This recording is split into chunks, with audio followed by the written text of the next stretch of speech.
एक मिनट अब आओ ना अपने साथ में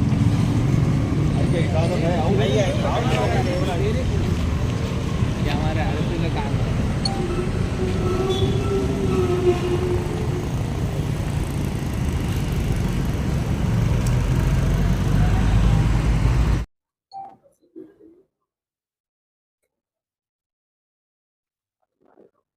अबरार साहब का कहेंगे आज जो आए आप यहाँ पर जी। आज जो डिविजनल कमिश्नर को आपने मेमोरेंडम दिया है, क्या डिमांड है आप लोगों की? बिस्मिल्लाहिर्रहमानिर्रहीम।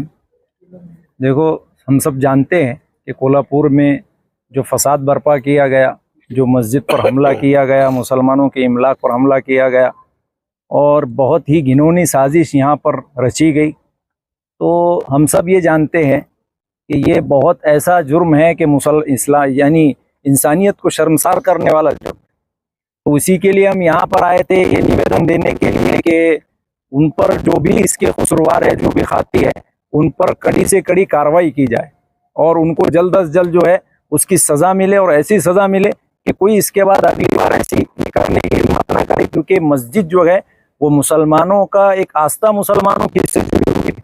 कुरान करीम की बेहुरमती की गई, मस्जिद पर चढ़ के मस्जिद के मीनारों पर हथौड़े बरसाए गए और मस्जिद के अंदर जूतों समेत जाकर जहाँ नमाज पढ़ाई जाती है, जहाँ से खुतबा दिया जाता है, उस पर हथियारों से और डंडों से जो है उस पर हमला किया गया। एक बहुत ही घिनौनी हरकत ये की गई।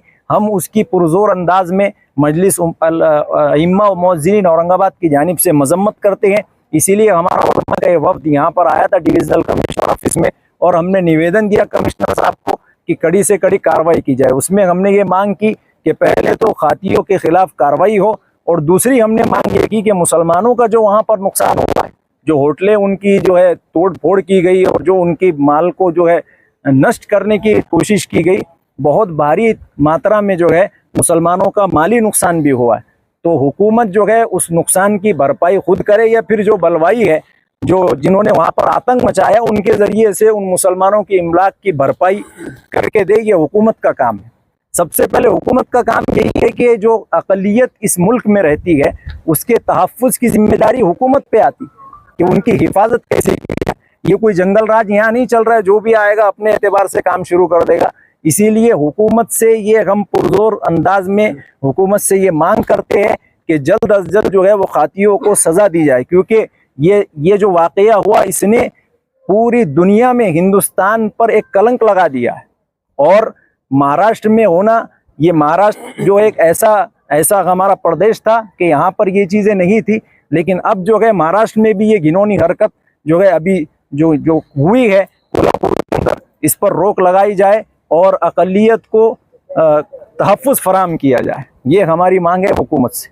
और दूसरी बात ये है कि आज जो मुसलमान जिन हालात में है कोल्हापुर के, ये जो है जो हालात अभी वहाँ चल रहे हैं, तो अभी ये ज़रूरत है कि उनके लिए बेहतरीन अंदाज में नुमाइंदगी की जाए।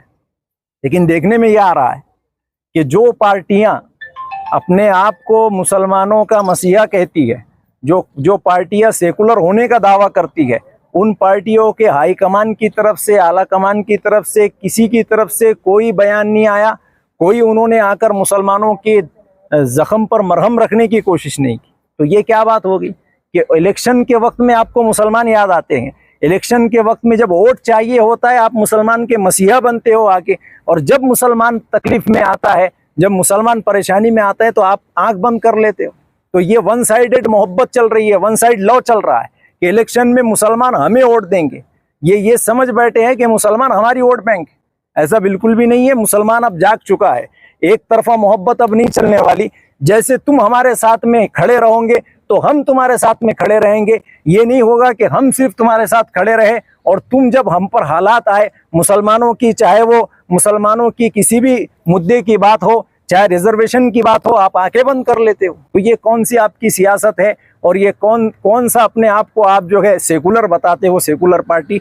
ये एक बहुत बड़ा अलमिया है कि ये लोग जो है जब मुसलमानों पर मुसीबत आती है तो ये आंखें मूंद लेते हैं। तो अब यही होगा कि तुम जो करोगे, एक शायर ने कहा है कि गुलाब दोगे गुलाब देंगे, मोहब्बतों का जवाब देंगे, और वफा करोगे वफा करेंगे, जफा करोगे जफा करेंगे, हम आदमी हैं तुम्हारे जैसे, जो तुम करोगे वो हम करेंगे। बस अब बहुत हो गया, मुसलमानों ने एक तरफा बहुत निभा ली। अब जो है इंशाअल्लाह हम जो है, अगर अभी भी ये लोग जो है मुसलमानों के हक में खड़े नहीं होते गए और मुसलमानों के हक के लिए आवाज़ नहीं उठाते और कोशिशें नहीं करते हैं, तो फिर अगले इलेक्शन में जो है इनका बायकॉट किया जाएगा।